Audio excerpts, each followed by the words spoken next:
Est-ce que vous savez qu'il y a des personnes sur cette terre qui ne veulent pas réussir, qui préfèrent la misère à la richesse, qui préfèrent la souffrance à l'abondance, au bonheur? Aujourd'hui, je vais vous parler de deux types de personnes qui ne veulent jamais réussir, qui préfèrent la galère, la trière et la souffrance. Ils veulent rester dans ça jusqu'à leur mort.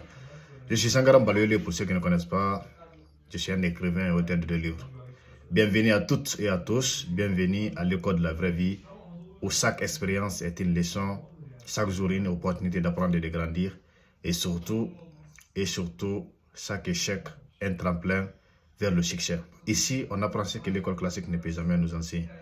Encore une fois de plus, bienvenue à toutes et à tous. Comme je l'ai dit à l'intro, il y a des personnes malheureusement sur cette terre qui ne veulent pas la réussite, qui ne veulent pas réussir, qui veulent demeurer dans la stagnation, dans la misère et dans la souffrance. Voici deux types de personnes. Numéro 1, des gens qui n'ont aucun rêve, qui n'ont aucune vision réelle. Au fait, ils n'ont aucun plan pour leur avenir. Je vais vous donner un exemple très simple, peut-être que ça va éclairer les uns et les autres. Combien de jeunes diplômés connaissez-vous dans le quartier, n'est-ce pas, qui sont là matin, midi, soir, soit en train de parler autour du thé, parler de football, n'est-ce pas, parler des filles, parler des Ligues des Champions, parler des Ballons d'Or. C'est Vinicius qui maîtrise le ballon, c'est Messi qui est le meilleur, c'est Ronaldo, n'est-ce pas? C'est, je ne sais pas quel joueur qui mérite le ballon d'or cette année. Ils ont volé. Non, les Français, c'est eux qui disent, c'est pourquoi le ballon d'or, c'est le Français qui a pris. Combien de jeunes vous connaissez comme ça? Ou bien, combien de jeunes connaissez-vous qui font 24 heures sur 24, sont en train de regarder la télévision, ils sont en train de regarder les séries? Combien de personnes? Combien de jeunes connaissez-vous qui passent toute leur vie à scroller sur les réseaux sociaux, à regarder, n'est-ce pas, de n'importe quoi, des photos des gens? En fait, ils passent toute leur vie sur les réseaux sociaux. Ils ne peuvent pas se séparer de leur téléphone, même une seconde. Combien de jeunes connaissez-vous? Ils sont diplômés, mais depuis qu'ils ont jeté leur diplôme, n'est-ce pas, ils ne se rappellent même pas où ils ont mis leur diplôme. Ils ne s'informent pas, ils ne lisent pas, ils ne lisent même pas des documents qui sont en rapport avec leur faculté. Depuis qu'ils ont quitté l'université, ils ne lisent aucun livre qui a un rapport avec leur faculté. D'ailleurs, ils ne lisent aucun livre dans leur vie. Aucun, ils ne s'informent pas. Pour eux, l'éducation se limite à l'université. Les études, c'est justement à l'université. Après l'université, il n'y a rien. Ils ne s'informent pas, ils ne connaissent même pas le nom du ministre de leur département. Ils ne connaissent pas. Le département qu'ils ont étudié, ils ne connaissent même pas le ministre. Ils ne savent même pas où se situe leur ministère. Ils ne sont informés de rien. Et même s'il y a des appels d'offres dans leur domaine, ils ne sont pas au courant. Parce que depuis qu'ils ont coupé pont avec l'université, depuis qu'ils ont quitté l'université, ils ont coupé pont avec tout ce qui est lié à leur département, à leur carrière. Ils ont coupé tout. Ils s'en foutent carrément. C'est pourquoi vous verrez 2 ans après, n'est-ce pas, un jeune diplômé, 2 ans après, vous lui posez une question sur son département, il ne connaît absolument rien. Parce qu'il a tout désappris. Depuis qu'il a posé son diplôme, depuis qu'il a pris son diplôme avec la fierté, je suis diplômé, comme si être diplômé est synonyme de la réussite. Bon, c'est allé pour certaines personnes, mais être diplômé ne signifie absolument rien. Je suis désolé de le dire. Vous savez, la vie ne se limite pas à être diplômé. La vraie vie commence, n'est-ce pas, après l'université. C'est après l'université qu'on fait face à la vraie vie. Parce que lorsque vous êtes à l'université, vous êtes sous couvert des parents. Et voilà, vous ne connaissez pas la vraie vie. Mais dès lors que vous quittez l'université et que vous êtes soucié, n'est-ce pas, bien entendu, il faut le préciser, seulement ceux qui sont soucieux de leur avenir feront face à la vraie vie après l'université. Les autres vont se pousser à la maison. Ils s'en foutent parce que papa et maman donnent de quoi manger. Donc, ils n'ont aucun souci, ils s'en foutent carrément. Vous savez, moi, parfois, j'accuse toujours les parents, ok? Un ventre affamé ne peut jamais s'asseoir. C'est parce que si les parents africains m'écoutaient, si les parents africains pouvaient m'entendre, il faut mettre un système en place de telle sorte que lorsque votre enfant est diplômé, donnez-le seulement une année. Après une année, ils doivent quitter la maison familiale. Il faut les chasser carrément. Parce que tant que vous leur donnez du manger à la maison, ils ne vont jamais chercher du travail. Mais croyez-moi que tous les jeunes qui sont au chômage actuellement, lorsque vous refusez de leur donner de la nourriture, je vous jure sur l'honneur qu'ils vont trouver du travail. Ils vont chercher, ils vont se démerder pour trouver où manger. Parce que le ventre vide ne peut pas s'asseoir à la maison, absolument pas. Mais si à chaque fois qu'ils demandent vous donner, s'ils sont à la maison, ils mangent comme ils veulent. Ils mangent lorsque le repas est servi. Ils mangent lorsque la maman finit de préparer. Comment vous voulez que ces jeunes-là sortent sur le terrain pour mouiller le maillot? Ils ne vont jamais le faire. Si les parents africains m'écoutent, vous contribuez beaucoup. Donnez un enfant une année, il faut dire je vous donne une année pour te préparer pour sortir de la maison familiale. Il faut te débrouiller. Si chaque parent faisait ça, je vous le jure sur l'honneur qu'il n'y aura pas de chômeurs en Afrique. Il n'y aura pas de chômeurs dans nos différents pays. C'est les parents même qui développent cette stabilité du chômage. Parce que voilà, lorsqu'un chômeur est tranquille, il a le ventre plein, il va chercher quoi ailleurs? Il s'en fout carrément de son avenir. Quand vous voulez que quelqu'un qui passe 24 heures sur 24 devant une télévision, devant leur téléphone, se soucie de son avenir. Ce n'est pas possible. Et puis, ces jeunes-là, même s'ils ont des projets, ils sont dans l'éternelle attente. Ils ont un projet, peut-être qu'ils ont mis sur papier, d'autres aussi n'ont leur projet que dans leur tête. Lorsqu'ils ont un projet, ils sont dans l'éternelle attente. Ils attendent que Dieu vienne vers eux pour leur tendre le financement. Ça ne peut pas marcher comme ça. Au fait, chez nous, je pense que le diplôme, au lieu d'être quelque chose de constructif, ça nous détruit. Pourquoi? Parce que lorsqu'on est diplômé, lorsque les jeunes sont diplômés, ils disent qu'il y a certains jobs, ça c'est pour les analphabètes. Bon, ils ont leur définition des analphabètes parce que pour moi, tout le monde est analphabète dans une langue. Bon, ils pensent que ceux qui n'ont pas été à l'école sont des analphabètes. Bon, ça c'est un autre sujet, on va parler de ça après. Mais ils ont réservé certains jobs pour ceux qui n'ont pas été à l'école. Et ils se trouvent trop grands, trop, n'est-ce pas, fiers de faire certains jobs. Mais c'est vraiment absurde. Parfois, il faut accepter certains travaux, il faut accepter de faire certains jobs juste pour économiser le peu d'argent que vous voulez pour commencer quelque chose derrière. C'est juste une période de votre vie. Cela ne définit pas votre vie. Cela n'est pas la fin de votre vie. Ce n'est que le commencement. C'est juste une petite étape, un processus pour vous, un processus vers l'accomplissement de vos rêves. Alors parfois, il faut accepter de, n'est-ce pas, vous débarrasser de cette mentalité, de ce complexe de supériorité face à certains travaux. C'est absurde. Pour se construire, à un moment donné, il faut accepter de faire les boulots qui ne sont pas confortables. Pour économiser, si vous voulez entreprendre, vous investissez après. Ou bien si vous voulez continuer vos études, vous allez financer vos études par vous-même. Numéro 2, de ce type de personnes qui ne veulent pas réussir, qui veulent la souffrance, qui veulent mourir dans la misère, sont des personnes qui veulent, entre griffes, réussir, mais ne veulent pas payer le prix. Vous savez, dans la vie, tout est payant. Je dis bien, tout est payant, rien n'est gratuit. Même manger, c'est payant. Même boire de l'eau, il faut payer le prix. Alors, on ne peut pas vouloir réussir et s'asseoir à la maison, ce n'est pas possible.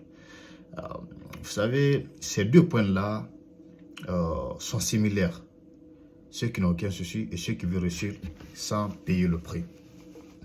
Même si à l'université ou bien lorsqu'à l'école, si vous voulez avoir des bonnes notes, vous devez réviser. Vous devez lire vos cours, vous exercer. Si vous êtes dans un domaine de pratique, il faut vous exercer, faire des maths, les physiques, les chimies.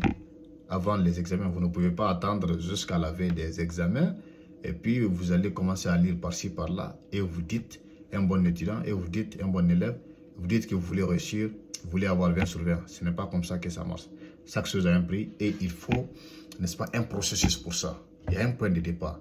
Il faut commencer tôt. On dit que celui qui veut se réveiller tôt, il doit se coucher très tôt la nuit. Donc, c'est un peu ça. C'est la loi de la nature. Si vous voulez avoir quelque chose, vous ne pouvez pas vous asseoir ici à implorer Dieu.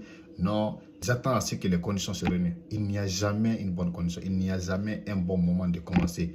C'est maintenant ou jamais. Le bon moment, c'est maintenant. C'est nous qui façonnons le bon moment. Le bon moment ne va jamais venir nous trouver dans notre confort. Ce n'est pas possible. Il faut sortir de sa zone de confort, comme les gens aiment le dire.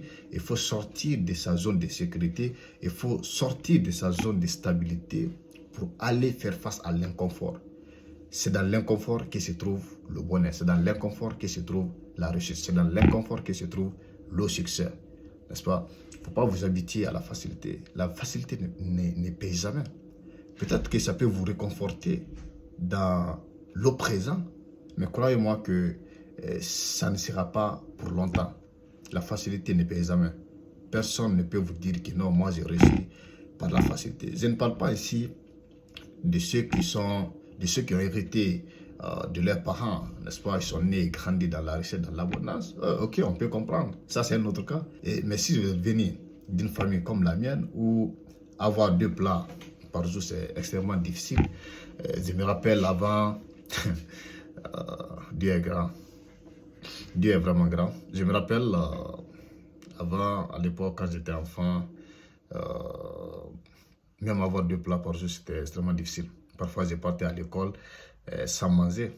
Je ne sais même pas combien de fois. C'était déjà mon quotidien, aller à l'école sans manger. Parfois, je partais à l'école seulement sur la bouillie. Et la bouillie, là, c'est maximum 5 cuillères seulement. Tu bois ça et puis tu pars.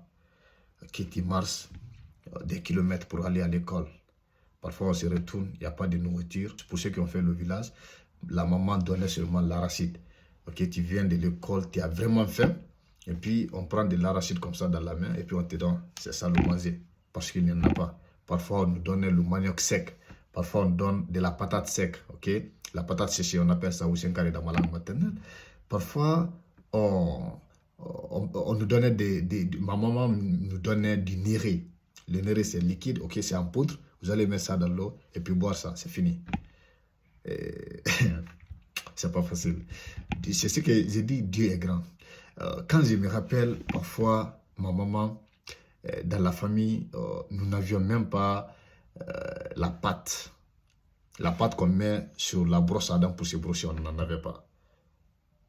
Ma maman n'avait pas les moyens pour s'en acheter. Qu'est-ce qu'on faisait? Il y avait des arbres, on prend les feuilles, on enlève la feuille de cet arbre et puis le liquide qui sort, on met ça sur la brosse à dents pour se laver les dents.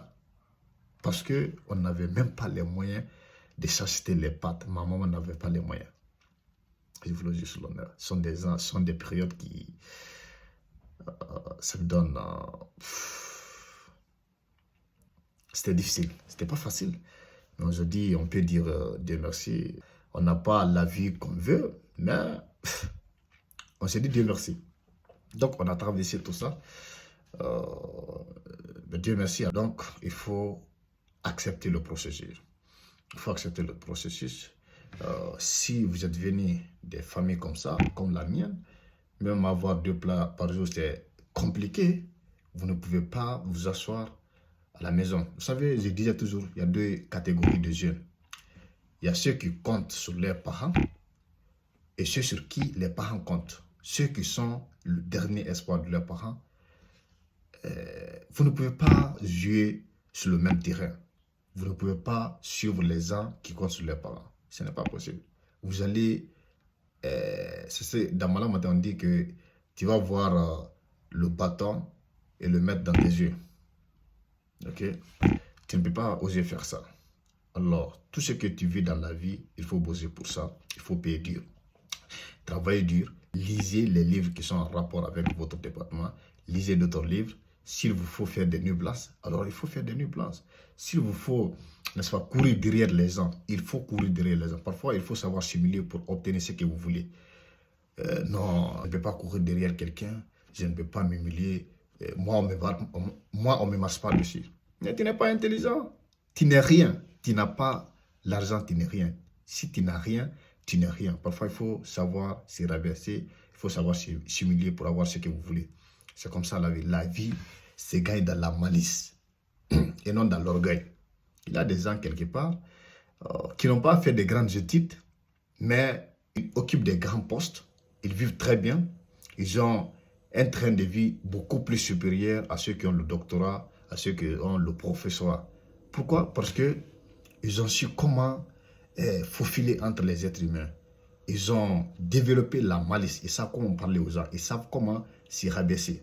La plupart des gens que vous voyez sur cette terre, qui sont à un niveau supérieur, qui occupent les grands postes dans leur pays, ne sont pas forcément les plus intelligents, ne sont pas forcément les plus outillés, ne sont pas forcément les plus doués, les plus talentueux, absolument pas.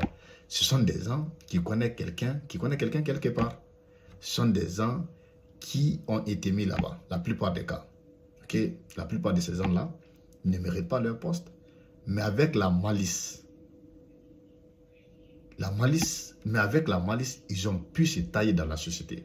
La malice peut vous ouvrir certaines portes que vos diplômes de professorat, de doctorat ne peuvent jamais vous ouvrir. Je le répète, la malice peut vous ouvrir des portes que vos diplômes de master, de doctorat ne peuvent jamais vous ouvrir. Donc, il faut payer le prix. S'il vous faut coucher pour que les gens marchent sur vous, pour obtenir ce que vous voulez, il faut vous coucher.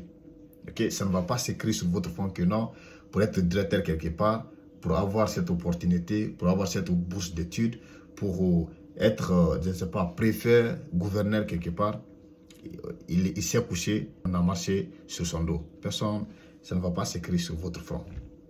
Il faut payer le prix. Le hasard n'existe pas, les amis. Le hasard n'existe pas. Tout ce que vous voyez aujourd'hui, ça a été façonné, ça a été construit. Okay? Si vous voyez quelqu'un quelque part, ne pensez pas qu'il est censé plus que vous. Non, il est passé quelque part, il a fait quelque chose. Même si il ne mérite pas sur le plan intellectuel, mais il le mérite sur d'autres plans. Peut-être qu'il s'est couché, peut-être que, n'est-ce pas, il s'est rabaissé, peut-être qu'il a fait le laveur de chat. En tout cas, il a fait quelque chose pour être là-bas. Personne ne se révèle le matin, non, je vais nommer telle personne là-bas. Non, il faut que vous initiez, vous preniez des initiatives pour être à votre position. Tout ce qu'on fait dans la vie, tout ce qu'on est dans la vie, c'est l'aboutissement de nos décisions. Nous sommes les conséquences des décisions qu'on a eu à prendre dans le passé. Soit nos décisions ou bien les décisions de nos parents. En tout cas, rien n'est fait au hasard. Absolument rien. Donc, il faut savoir que le hasard n'existe pas. On ne peut pas s'aimer le manioc et récolter le fonio, ce n'est pas possible. On ne peut pas s'aimer le maïs pour récolter les bananes, ce n'est pas possible. Il faut payer le prix. Payer le prix, ça peut être dans plusieurs facteurs. Okay? On peut payer le prix en travaillant dur, on peut payer le prix en apprenant comment bien parler aux gens, on peut payer le prix, n'est-ce pas, en cherchant les contacts des hommes forts, des hommes et des femmes fortes. Vous pouvez payer le prix en lisant, vous pouvez payer le prix en vous informant, vous pouvez payer le prix en faisant des démarches. Essayez les méthodes folles, Par exemple, vous voulez être stagiaire dans une entreprise, ou bien vous voulez être embauché par une entreprise, essayez les méthodes folles. Si vous avez envoyé votre CV, ça n'a pas marché, passez par d'autres moyens. Il faut aller vous présenter à l'entreprise. Alors, dites-leur que je suis venu pour faire le stage ici gratuitement. L'argent ne m'intéresse pas. Je suis juste venu pour acquérir encore des connaissances. Je suis diplômé tant. Je vais acquérir des connaissances. Lorsque vous faites ça, et 2 mois après, vous avez déjà fait 2 mois de stage. Vous pouvez quitter l'entreprise. Vous leur demandez de vous embaucher une fois. S'ils n'acceptent pas, vous allez quitter l'entreprise. Sur votre CV, n'est-ce pas, vous allez avoir ces 2 mois d'expérience sur votre CV. Donc, vous allez augmenter votre chance d'avoir du boulot. Et vous allez dans une autre entreprise. Pour augmenter votre chance aussi, vous pouvez proposer d'être stagiaire gratuitement, ok, de manière gratuite. Donc, vous faites 2 mois aussi là-bas, 3 mois. Vous avez encore d'expérience. Cela aussi va s'ajouter à votre CV. Est-ce que vous comprenez ce que je veux dire? Ce sont des méthodes folles. Il faut les essayer. Après ça, il faut faire la liste de toutes les entreprises qui évoluent dans votre domaine, dans votre pays, dans votre ville. Il faut demander des stages gratuits. Personne ne va vous refuser. Vous venez chez quelqu'un, je suis venu pour offrir mon service gratuitement. Je vais être ici, je peux faire tout ce que vous allez me demander. Personne ne va refuser parce que c'est un atout pour eux. Ils vont croire vous utiliser, mais vous êtes là pour un objectif précis, acquérir des compétences nécessaires, soit être embauché ou bien aller ailleurs pour être embauché. Si vous ne gagnez pas ce que vous voulez, si vous continuez comme ça, 4 entreprises, 5 entreprises, vous avez, disons, une année d'expérience, si vous avez ça sur votre CV, croyez-moi que la prochaine entreprise va vous embaucher. Donc, il faut payer le prix. Parfois, il faut se sacrifier, sacrifier son temps, sacrifier son énergie pour atteindre ses objectifs. Il faut payer le prix. Si on ne paye pas le prix, on n'ira nulle part. La facilité ne vous mènera nulle part. Je le répète, la facilité ne vous mènera nulle part. Alors, voici les deux types de personnes qui préfèrent la souffrance. Voici les deux types de personnes qui préfèrent la souffrance à l'abondance, au bonheur. La première catégorie sont des personnes qui n'ont aucune vision, qui s'en foutent carrément de leur futur. La deuxième catégorie sont des gens qui, n'est-ce pas, qui ne veulent pas payer le prix. Ils veulent reçu, mais ils ne veulent pas payer le prix. Donc, si vous voulez réussir dans la vie, il faut appliquer l'effet inverse de ça, c'est la psychologie inverse. Il faut l'appliquer, être soucieux de votre avenir. Il faut accepter de payer le prix. Tout a un prix. Tout a un prix. Toute chose a un prix. Donc, il faut le payer pour l'avoir. Merci infiniment les amis d'avoir suivi cette vidéo jusqu'ici. Si elle vous a intéressé, n'oubliez pas de vous... Désolé. N'oubliez pas de vous abonner, de liker, de commenter, partager votre expérience. Dites-nous en commentaire, est-ce que vous faites partie de ces deux types de personnes qui ne veulent pas la réussite et quel point, n'est-ce pas, vous a intéressé de plus et qu'est-ce que vous en pensez? Est-ce que vous pensez que tout le monde veut la réussite, tout le monde veut le bonheur? Donc, partagez-nous vos expériences dans les commentaires et je serai heureux de vous lire. Parce que ici, c'est l'école de la vraie vie. Nous sommes tous à la fois enseignants et étudiants. On apprend de nos expériences. Je peux apprendre de vos expériences, vous pouvez aussi apprendre de mes expériences. Et ensemble, nous allons grandir. C'est une communauté de réflexion, une communauté de grandeur. Je pense que chacun a quelque chose à offrir à l'humanité. L'expérience de chacun de nous peut sauver quelqu'un. L'expérience de chacun de nous peut aider quelqu'un à se relever quelque part. Donc, encore une fois de plus, bienvenue. Ici, c'est l'école de la vraie vie où chaque expérience est une leçon. Chaque jour est une opportunité d'apprendre et de grandir. Et surtout, chaque échec est un tremplin vers le succès. Mon nom est Sangaram Baloyole, l'écrivain noir.